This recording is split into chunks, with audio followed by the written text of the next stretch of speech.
भाई अगर आंखों में पानी होता तो अभी तक कोई ना कोई इस्तीफा दे चुका होता। अच्छा, इस्तीफा देने का मतलब है कि हाँ, पहलगाम की घटना की जिम्मेदारी हम ले रहे हैं। वो जिम्मेदारी लेना जिगर का काम है। इन लोगों में जिगर नहीं है, कायर है। अगर जिगर होता तो 22 अप्रैल की शाम को ही प्रेस कॉन्फ्रेंस करके बोलते कि हाँ, हमसे सिक्योरिटी चूक हुई है। पर उसके बजाय पूरे न्यूज चैनलों पर प्रोपेगेंडा चल रहा है, हिंदू मुस्लिम हिंदू मुस्लिम हिंदू मुस्लिम।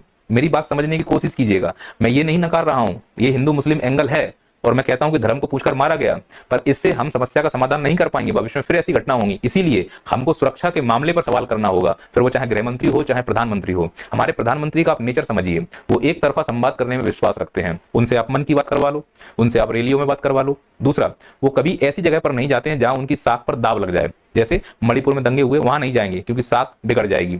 पश्चिम बंगाल में हिंदू मारे गए, वहां नहीं जाएंगे। हरियाणा में दंगे हुए, वहां नहीं जाएंगे। जम्मू कश्मीर के पहलगांव में 26 निर्दोष पर्यटकों का नरसंहार किया गया, वो भी उनका धर्म पूछकर, तो ये हिंदू धर्म के ठेकेदार का मालिक वहां नहीं जाएंगे। क्यों?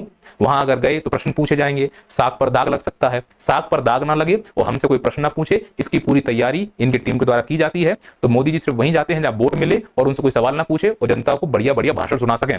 तो मोदी जी की इस इच्छा को पूरा करने के लिए जो पहलगांव में घटना हुई थी, उसको नजरअंदाज करते हुए बिहार की मधुबनी में एक लंबी सभा रखी गई, क्योंकि मोदी जी का मनोरंजन होना बहुत जरूरी है। आधा देश आईपीएल के मनोरंजन में व्यस्त है, मोदी जी का मनोरंजन रैलियों में भाषण देना है, और उस भाषण में 90% झूठ होता है, बाकी 10% बहकावा होता है। बस इसी बहकावे और झूठ से उनकी राजनीति चल रही है।